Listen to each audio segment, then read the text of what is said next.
del verdadero Dios y la necesidad de ser redimido. Según Ed Young, un teólogo del Antiguo Testamento, él dice que el propósito de esta noble profecía es enseñar la verdad de que la salvación es por gracia, esto es, que es de Dios y no del hombre. Hay 66 capítulos en el libro, igual que en la Biblia hay 66 libros. Interesante que los primeros 39 capítulos son capítulos de juicio venidero. Dentro de los juicios hay rayos de esperanza. Y los capítulos 40 al 66 es lo que algunos llaman el Evangelio de Isaías. Entonces vamos a dar un resumen del libro de Isaías, pero vamos a leer, dar lectura del capítulo 1 al 1 al 20, y luego vamos a ver 4 puntos en este día. Yo soy bautista del sur, y generalmente un bautista del sur tiene 3 puntos, una conclusión y una oración. Pues hoy voy a violar las reglas de los bautistas del sur por un momento, y vamos a ver 4 puntos. Y el primer punto es Isaías revela al Dios verdadero. Segundo punto, Isaías revela el corazón del hombre. Tercer punto, Isaías revela al Salvador. Cuarto punto, Isaías revela cómo tú y yo debemos responder. Si tienen sus Biblias, digan amén y vamos a orar, vamos a leer. Visión que tuvo Isaías, hijo de Amós, con relación a Judá y Jerusalén en los días de Usías, Jotam, Acaz y Ezequías, reyes de Judá. Oigan cielos y escucha tierra, porque el Señor habla. Hijos crié y los hice crecer, pero ellos se han rebelado contra mí. El buey conoce a su dueño y el asno el pesebre de su amo, pero Israel no conoce, mi pueblo no tiene entendimiento. Ay, nación pecadora, pueblo cargado de iniquidad, generación de malvados, hijos corrompidos. Han abandonado al Señor, han despreciado al Santo de Israel, se han apartado de Él. ¿Dónde más serán castigados? ¿Continuarán en rebelión? Toda cabeza está enferma y todo corazón desfallecido. Desde la planta del pie hasta la cabeza no hay nada sano en él, sino golpes, verdugones y heridas recientes. No han sido curadas, ni vendadas, ni suavizadas con aceite. La tierra de ustedes está desolada, sus ciudades quemadas por el fuego. Su suelo lo devoran los extraños delante de ustedes. Y es una desolación, como destruida por extraños. La hija de Sión ha quedado como cobertizo en una viña, como choza en un pepinar, como ciudad sitiada. Si el Señor de los ejércitos no nos hubiera dejado algunos sobrevivientes, seríamos como Sodoma y semejantes a Gomorra. Oigan la palabra del Señor, gobernantes de Sodoma, escuchen la instrucción de nuestro Dios, pueblo de Gomorra. ¿Qué es para mí la abundancia de sus sacrificios? Dice el Señor. Cansado estoy de holocaustos de carneros y de cebo de ganado cebado. La sangre de novillos, corderos y machos cabríos no me complace. Cuando vienen a prestarse delante de mí, ¿quién demanda esto de ustedes? De que pisoteen mis atrios. No traigan más sus vanas ofrendas. El incienso me es abominación. Luna nueva y día de reposo, el convocar asambleas. No tolero iniquidad y asamblea solemne. Sus lunas nuevas y sus fiestas señaladas las aborrece mi alma. Se han vuelto una carga para mí. Estoy cansado de soportarlas. Cuando extiendan sus manos, esconderé mis ojos de ustedes. Sí, aunque multipliquen las oraciones, no escucharé. Sus manos están llenas de sangre. Lávense, límpiese Quiten la maldad de sus obras de delante de mis ojos. Cesen de hacer el mal. Aprendan a hacer el bien. Busquen la justicia. Reprendan al opresor. Defiendan al huérfano. Aboguen por la viuda. Vengan ahora y razonemos, dice el Señor. Aunque sus pecados sean como la grana, como la nieve serán emblanquecidos. Aunque sean rojos como el carmesí, como blanca lana quedarán. Si ustedes quieren y obedecen, comerán lo mejor de la tierra, pero si rehúsan y se rebelan, por la espada serán devorados. Ciertamente, la boca del Señor ha hablado. Oremos. Señor, estos son textos pesados, pero qué esperanza hay al final. Perdónanos, Señor, si nuestra adoración es una abominación. Perdónanos, Señor, si nuestra oración estás cansado de escuchar. Perdónanos, Señor, si nuestro sacrificio no es aceptable ante ti. Ayúdanos hoy a poder entrar a tu presencia y razonar contigo. Límpianos de nuestra maldad. Lávanos con la sangre de Jesús y danos corazones que laten por tu justicia y tu amor. Te rogamos en este día, Señor, que tú salve a algunos y a los tuyos que tú los lleve a arrepentimiento y fe en Cristo Jesús. Haga tu obra, Señor, que tú seas adorado en espíritu y en verdad y que tu pueblo descanse en tu poder y en tu soberanía. A ti, Señor, a ti solamente sea la gloria en este día. Te lo rogamos en Cristo Jesús. Amén. El contexto de Isaías, como vimos en el versículo 1, hubo 5 reyes durante la vida de Isaías. Usías, que era tal vez después de Salomón, el rey donde más éxito y también hubo mucha prosperidad en Israel. Un rey bueno que terminó de una manera mala. Jotam, Acaz, un rey malo, Ezequías, que era bipolar, Manasés, que era un rey malo y posiblemente fue quien ejecutó a Isaías cortándolo en 2, según la tradición, y Hebreos 11:37, que habla de que algunos fueron aserrados. La condición política durante el tiempo de Isaías, durante los reinados de 3 reyes después de Usías, era que hubo guerra continua. Igual que jueces, los reyes fallaron. La condición espiritual comenzamos desde Usías y hubo un declive rápido en la espiritualidad de Judá. Pecados como idolatría, pecados sexuales, indiferencia, frialdad, injusticia a los pobres. Israel y Judá fallaron.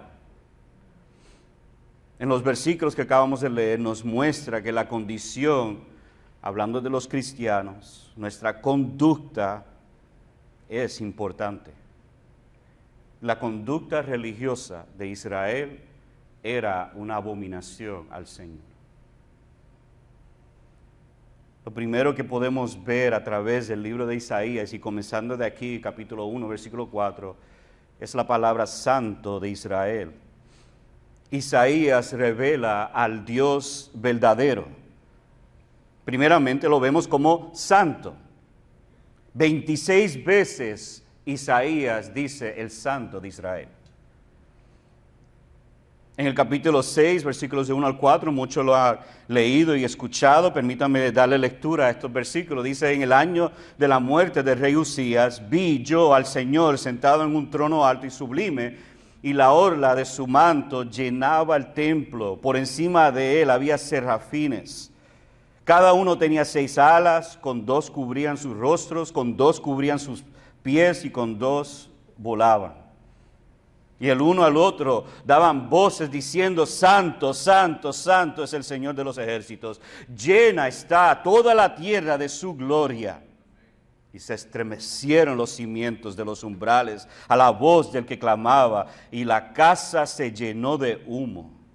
Amados, si han leído su Biblia, Juan capítulo 12, 41, dice el apóstol Juan que esa imagen, esa persona era Jesucristo. Dios es creador. Capítulo 48, 2 al 13 dice, óyeme Jacob, Israel a quien llamé, yo soy el primero y también soy el último. Ciertamente mi mano fundó la tierra y mi diestra extendió los cielos. Cuando los llamo, comparecen juntos. También Dios es soberano, grande, en control absoluto. Vemos en el libro de Isaías, capítulo 40, 22 al 24, dice, Él es el que está sentado sobre la redondez de la tierra, cuyos habitantes son como langostas. ¡Wow! Así de grande es nuestro Dios. Él es el que extiende los cielos como una cortina y los despliega como una tienda para morar. Él es el que reduce a la nada a los gobernantes y hace insignificantes a los jueces de la tierra. Apenas han sido plantados, apenas han sido sembrados, apenas ha arraigado en la tierra su tallo, cuando Él sopla sobre ellos y se secan, y la tempestad como hojarasca se los lleva. Dios es independiente, no necesita de nadie. Isaías 40, 28, ¿acaso no lo saben? ¿Es que no lo has oído? El Dios eterno, el Señor, el Creador de los confines de la tierra, no se fatiga ni se cansa, su entendimiento es inescrutable. Dios es justo, pero el Señor de los ejércitos será exaltado por su juicio, y el Dios santo se mostrará santo por su justicia. Isaías 5, 16. Pero sobre todo, que yo creo que aplica a nosotros, Dios está airado con la humanidad. Isaías 13, del 6 a 9, dice, gemid porque cerca está el día del Señor. Vendrá como destrucción del Todopoderoso, por tanto, todas las manos se no me sale la palabra, debilitarán, el corazón de todo hombre desfallecerá y se aterrarán. Dolores y angustias se apoderarán de ellos. Como mujer de parto, se retorcerán. Se mirarán el uno al otro con asombro, rostros en llamas serán sus rostros. He aquí, y el día del Señor viene, cruel, con furia y ardiente ira, para convertir en desolación la tierra y exterminar de ella a sus pecadores. Si esto no le da escalofrío, yo no sé qué más. Dios está en control del curso de la historia, está en sus manos, Él dirige la historia para sus propósitos. Dice Isaías 10, 2 al 14, y sucederá que cuando el Señor haya terminado toda su obra en el monte Sión y en Jerusalén, dirá, castigaré el fruto del corazón orgulloso del rey de Asiria y la ostentación de su arrogancia. Porque ha dicho, con el poder de mi mano lo hice, y con mi sabiduría, pues tengo entendimiento, quité las fronteras de los pueblos, saqué sus tesoros, y como hombre fuerte abatí a sus habitantes. Dios saca a los orgullosos, los reyes, y pone nuevos, si así lo desea Él. Algunos dicen que la salvación es ser salvo de la muerte y el infierno, y eso es parte de la verdad. Pero la verdad más grande, universal, es que nosotros necesitamos ser salvos de Dios. Es de Él que tenemos que ser salvos. Dios en su ira, como acabamos de leer, llevará a aquellos pecadores al infierno. Pero Isaías también revela el corazón del hombre. Dios es digno de confianza, pero el hombre siempre busca otras cosas en que confiar. Israel muestra la condición pecaminosa del hombre. Ellos confiaron en hombres. Acaz, que era un rey, él, en capítulo 7 de 1:17, no le voy a dar lectura, pero voy a resumirlo. Vemos el rey Acaz y Judá con la amenaza de Israel y los arameos contra Jerusalén. Dios le dijo a ellos que nada le pasará si ellos creen en Él. Es decir, que tienen que creer en la palabra de Dios. El rey Acaz rechazó la oferta de Dios y decidió comprar protección del rey asirio. Y esto comenzó el reino davídico arruinado. En el capítulo 30 vemos cómo Ezequías también confió en Egipto para su protección, aunque luego se arrepiente. En el capítulo 37, versículos 16 al 20, los asirios enviaron a 180,000 soldados para saquear a Jerusalén y Dios envió un ángel, uno contra 180,000. ¿Sabe quién ganó? Ellos ahí en ese momento confiaron en el Señor. Y amados, eso nos dice mucho. La pregunta que tenemos que hacernos tú y yo es, ¿confiamos más en los hombres que en Dios? Sea honesto, ¿en quién tú confías? ¿En quién está tu confianza? ¿En tu esposo? ¿En tu esposa? ¿En tu jefe? ¿En tu maestro? ¿En quién está tu confianza? ¿Está verdaderamente en el Señor? Los israelitas también confiaron en ídolos, en cosas materiales. En el capítulo 2, de 8 a 9, vemos que además su tierra está llena de ídolos y se han arrodillado ante la obra de sus manos y ante lo que fabricaron sus dedos. Y se ha inclinado el hombre y el varón se ha humillado, por tanto, no los perdones.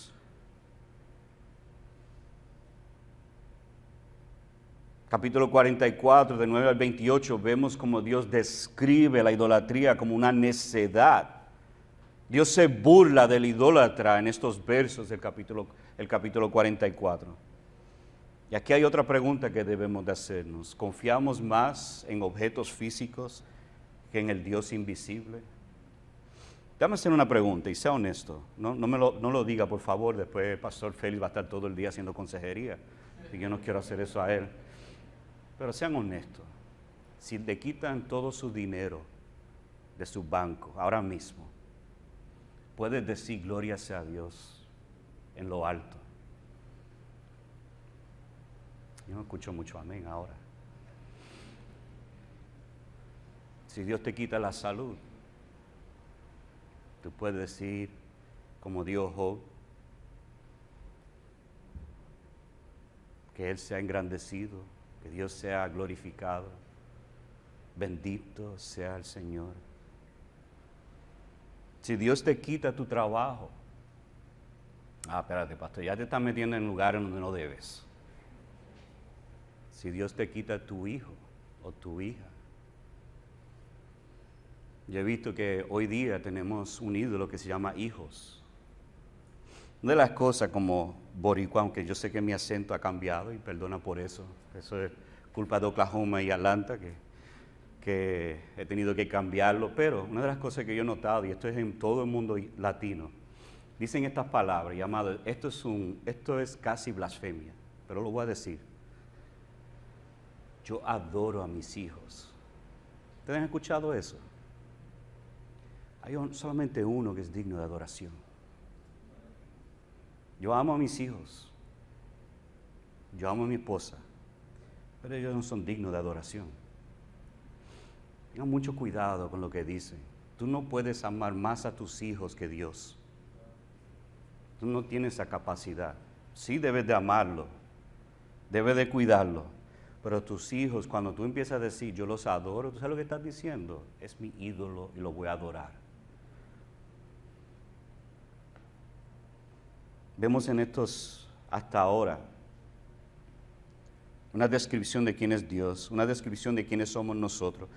Pero hay una cosa más que Isaías describe de nosotros, y es que somos orgullosos y egoístas, porque Israel confiaron en ellos mismos. Capítulo 2, versículo 11 dice, la mirada altiva del hombre será abatida y humillada la soberbia de los hombres. El Señor solo será exaltado en aquel día. Capítulo 13, versículo 11, Isaías dice, y castigaré al mundo por su maldad y a los impíos por su iniquidad, y haré que cese la arrogancia de los soberbios y habitaré la altivez de los fuertes. Nuestra naturaleza pecaminosa nos lleva a confiar en nuestras habilidades, nuestras fuerzas, nuestro conocimiento, nuestra sabiduría, en vez de confiar en el Señor. Yo he visto una y otra vez, y hasta yo mismo, tal vez esto no es bueno para mi reputación, pero quizás bueno para mi alma, pero decir esto, yo en muchas ocasiones he confiado más en mi habilidad que en el Señor. Y por eso me avergüenzo. Pero muchas veces nosotros confiamos más en lo que podemos hacer y no en lo que Dios puede hacer y lo que Él debe de hacer. Creemos que somos más fuertes de lo que somos. Y cuando el Señor nos humilla, nos atrevemos a decir, y Señor, ¿dónde tú estás ahora? Pero la buena noticia que vemos en Isaías es que vemos la descripción de Dios como grande, santo, glorioso, bueno, misericordioso. Pero vemos en Isaías también nuestra condición pecaminosa. Vemos cuán depravados realmente somos. Pero hay mucha esperanza en este texto, en este libro. Isaías nos revela a nosotros el Salvador. ¿En quién podemos confiar? Solo en el Salvador. Dios es el objeto de nuestra confianza. Dios ama extremadamente y es tenaz en salvar a sus escogidos. Isaías 37, 28, 29 dice, pero conozco tu sentarte, tu salir y tu entrar y tu furor contra mí, a causa de tu furor contra mí, y porque tu arrogancia ha subido hasta mis oídos, pondré pues mi garfio en tu nariz y mi freno en tu boca y te haré volver por el camino por donde viniste. Wow. Yo sé que eso suena muy gráfico, pero la realidad es que Dios hará todo en su alcance para traer a sus hijos otra vez de vuelta. Y si Dios nos ama, nos va a disciplinar. Dios va a salvar a sus escogidos. Él lo va a hacer. Y lo va a hacer a través de Jesucristo. Judá fue prometido que va a ser redimido de Babilonia. Isaías 52, versículo 9. Vemos en el Isaías 63, 4 que el Señor habla de los años de mis redimidos. Estos son sombras de la redención real y completa que Dios ofrece. Escucha esto, escucha esta palabra en Isaías 25, de 1 a 9. Oh Señor, tú eres mi Dios. ¿Quién puede decir eso? Te ensalzaré, daré alabanzas a tu nombre, porque has hecho maravillas, designios concebidos desde tiempos antiguos con toda fidelidad, porque has convertido la ciudad en un monte de escombros, la ciudad fortificada en una ruina, el palacio de extranjeros ya no es ciudad, nunca será reedificado. Por eso te glorificaré, un pueblo fuerte.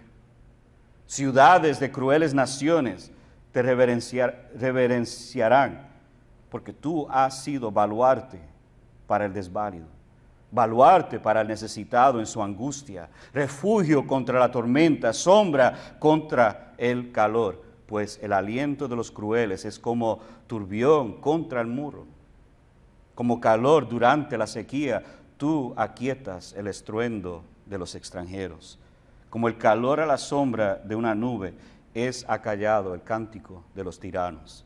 El Señor de los ejércitos preparará en este monte para todos los pueblos un banquete de manjares suculentos, un banquete de vino añejo, pedazos escogidos con tuétano y vino añejo refinado. Y destruirá en este monte la cobertura que cubre todos los pueblos, el velo que está extendido sobre todas las naciones.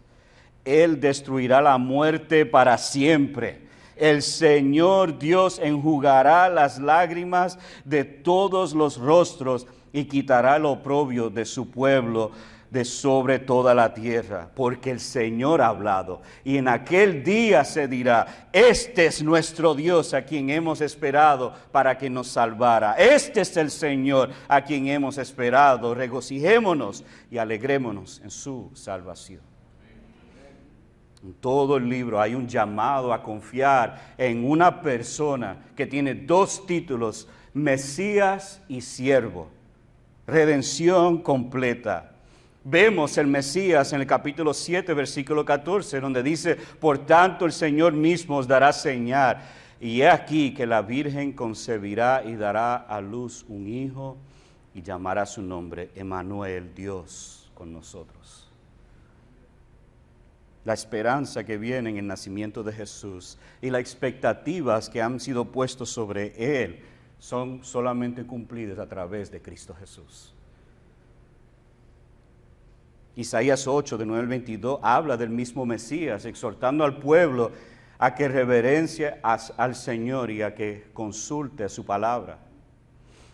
Isaías 9, 6 al 7 dice, porque un niño nos es nacido, hijo nos es dado, y el principado sobre su hombro, y se llamará su nombre, admirable consejero, Dios fuerte, Padre eterno, príncipe de paz.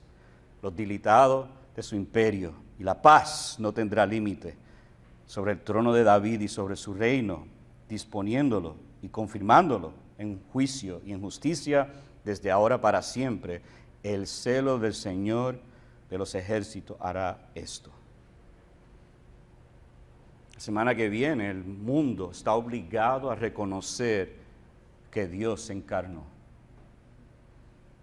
que el admirable consejero, Dios fuerte, Padre eterno, príncipe de paz, vino para salvar a pecadores.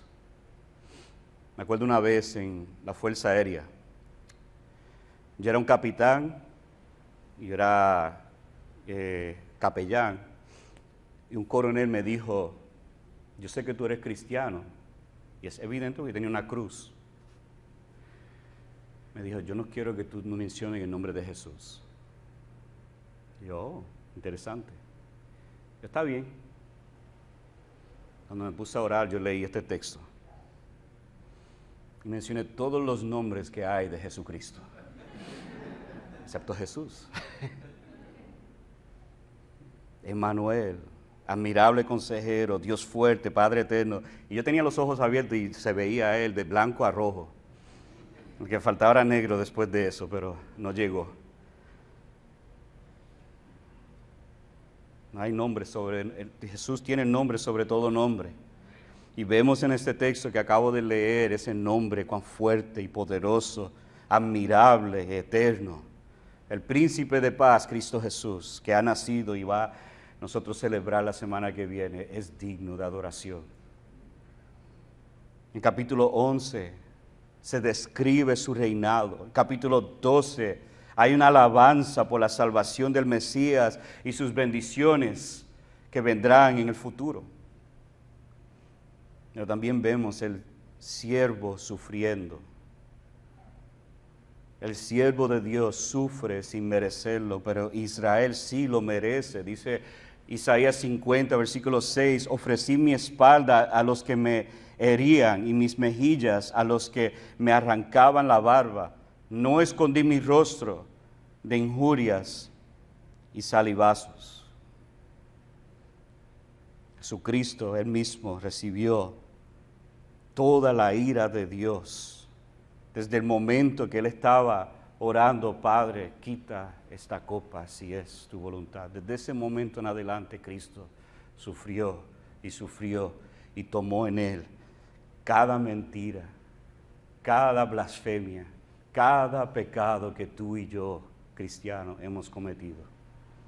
Ese hijo, ese niño que nosotros celebramos en una semana, después, 30 años, es confirmado como el Mesías en su bautismo. Vive la vida perfecta que tú y yo no podemos vivir. Muere la muerte que tú y yo merecemos. Es crucificado, pero resucitó.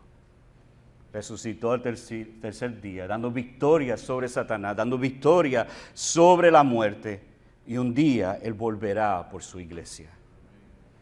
La misma expectativa que Israel tenía por la venida del Mesías, la iglesia hoy tiene la misma expectativa que vendrá otra vez por su iglesia.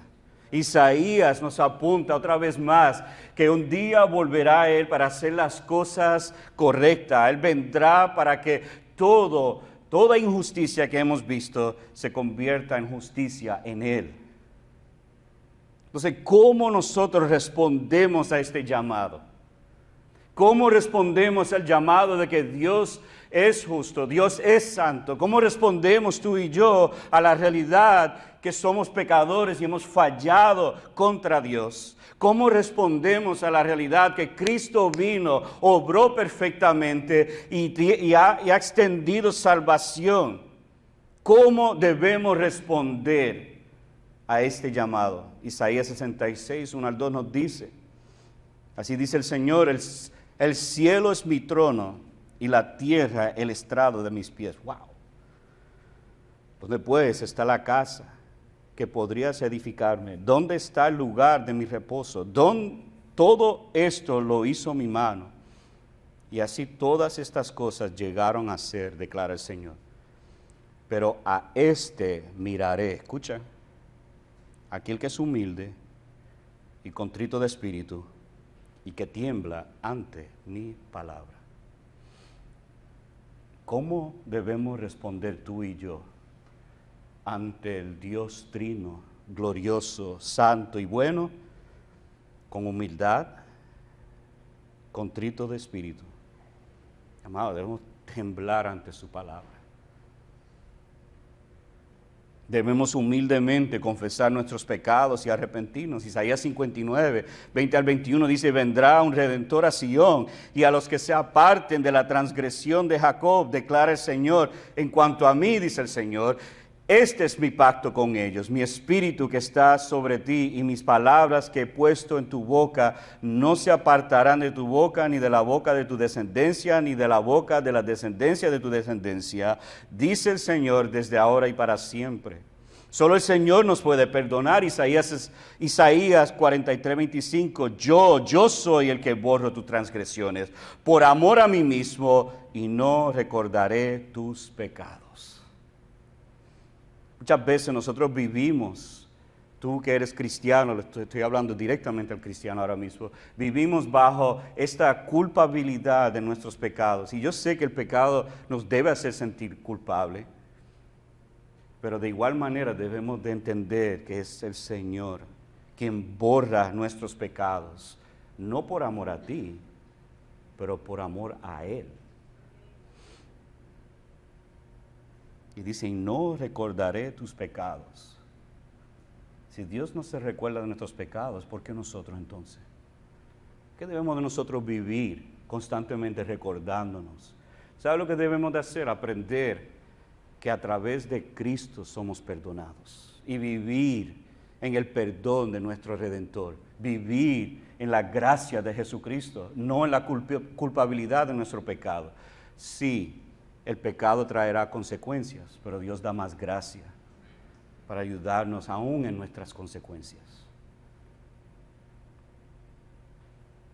Finalmente, ¿cómo debemos responder? Isaías 55, de 1 al 11 nos dice,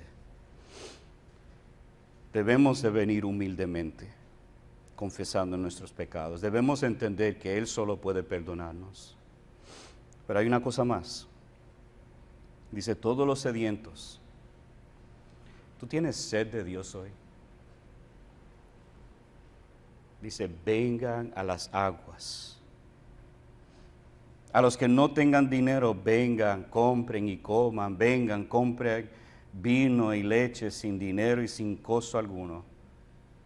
¿Por qué gastan dinero en lo que no es pan y su salario en lo que no sacia?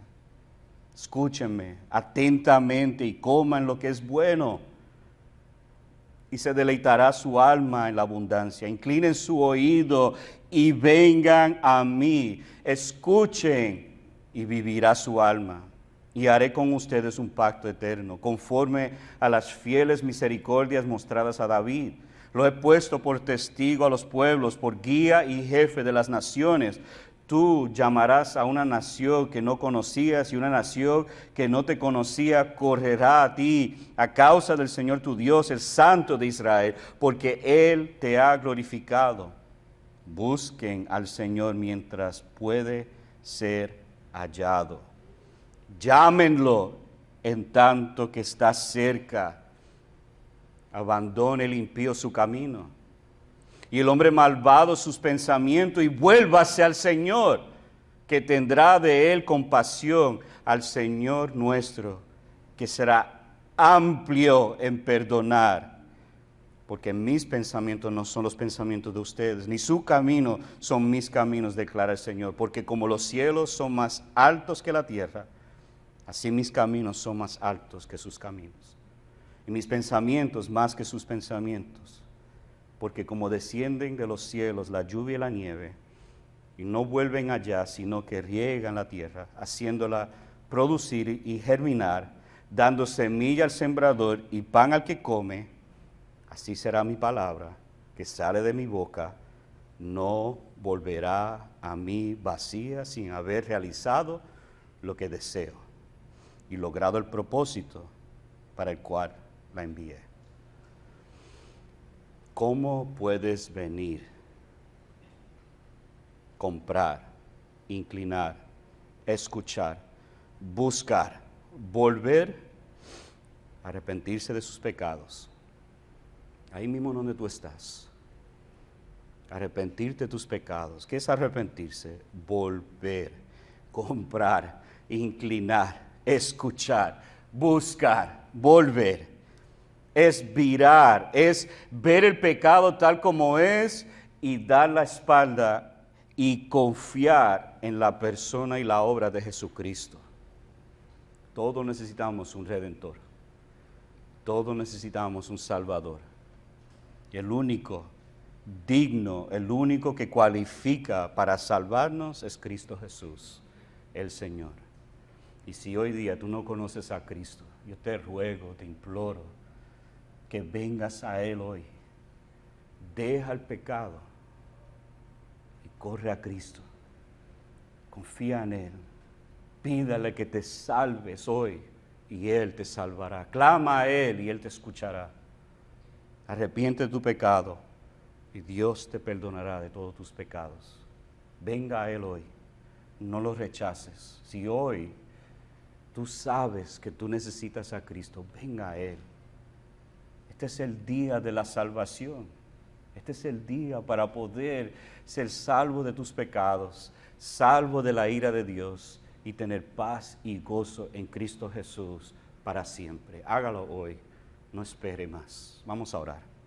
Padre, en el precioso nombre de Jesús, confiamos, como dice en Isaías, que tu palabra que sale de tu boca no volverá vacía, sin haber realizado lo que tú deseas y logrado el propósito por la cual la enviaste. Así que, Señor, hemos visto a través de Isaías quién tú eres. Hemos visto a través de Isaías quiénes somos nosotros. Hemos visto quién es Cristo. Y también hemos visto la única manera de poder volver a ti, y es a través del arrepentimiento y fe en Jesucristo. Y Padre, hemos visto el Evangelio hoy en Isaías. Necesitamos un Redentor. Así que, Padre, te ruego hoy, si hay alguien que todavía no ha recibido a Cristo, que tú lo salves hoy. Y si hay algún creyente hoy que está coqueteando, bailando con el pecado, no es, Señor, que tú obres. Si es necesario romperlo, rómpalo, Señor. Si es necesario traer disciplina, hágalo, Señor. Pero su alma corre en riesgo, tu ira. Yo te suplico por amor a Jesús, Señor, que tú llame a tus ovejas que están descarriadas a venir al buen pastor y poder ser cuidado por Él, amado por Él, perdonado por Él y ser limpiado por Él. Así que, Señor, haga tu obra hoy en nosotros. Te adoramos y te damos gracias por ser nuestro Dios. Te lo suplicamos por amor a Jesús.